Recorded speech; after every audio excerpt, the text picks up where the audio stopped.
Checking back in with the Milwaukee baseball team this week. We're here with head coach Scott Doffek. Coach, been playing already for a month. What have you learned about your team so far this season?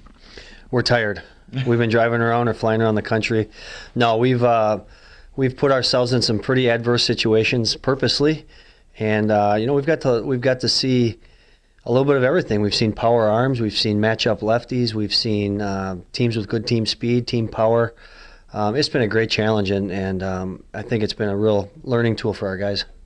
That's one of the things I was going to mention. We're 4-10, but when you look at the 7 opponents that we've played so far, just did the math before. The winning percentage is, they've won more than 2/3 of their game. I think it was like 72-40. Obviously, that's on purpose. What's been the most impressive thing about the opponents so far?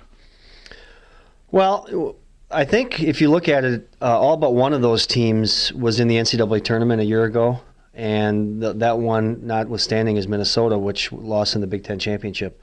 So, in order to get to that point, those are going to be pretty well-rounded teams. They're going to be able to move the ball around, put the ball in play, match you up in the bullpens. They're going to have quality starting pitching that doesn't beat themselves, and then they're going to have people that can put together good at-bats.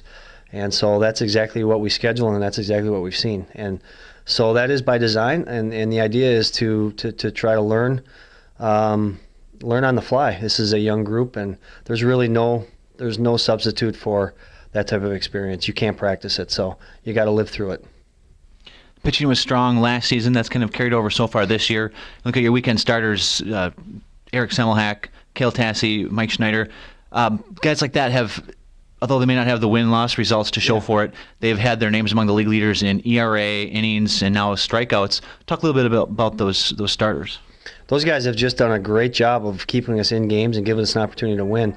On the offensive side of things, we just haven't done enough to get those guys the results that they're looking for, but it's been by no fault of their own. They've really done a good job. They've not beaten themselves with walks or hit by pitches for the most part, and they've limited the big innings, and they've kept us in games against those quality opponents. And so, as a coach, you can't ask for anything more than the starts we've gotten, as a whole.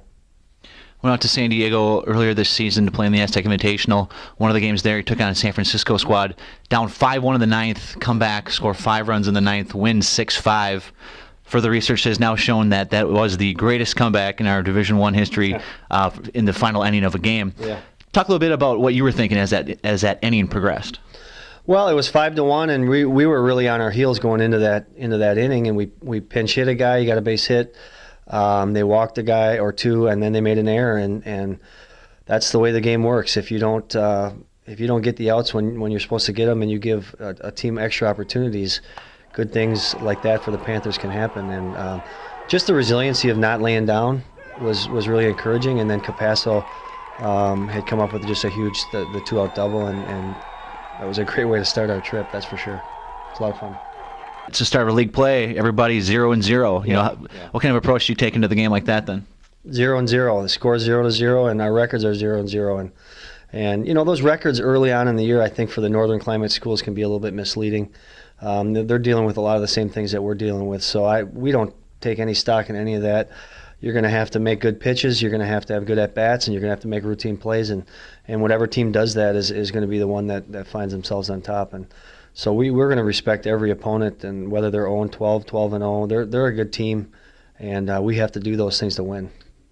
Final question for you today then. In the last game of the series against UALR, team who sets season record or season high for runs and for hits. Yeah. Hopefully, is that what finally gets that offense going?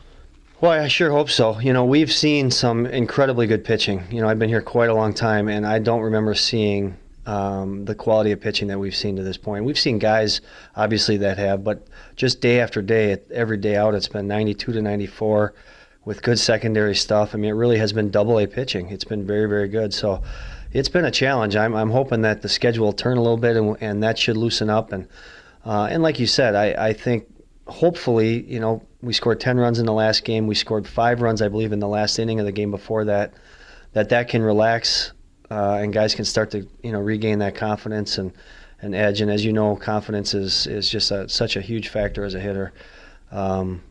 But there's no way as a coach to interject that. Really, they have to go out there and get on the roll. And it's such a contagious thing. It's a crazy part of the game. When one guy hits, it seems to spiral on down the lineup. And so far, it's went the other way. We have a couple of quality hitters in the lineup that have been proven themselves as good hitters, and have just kind of lost that edge a little bit.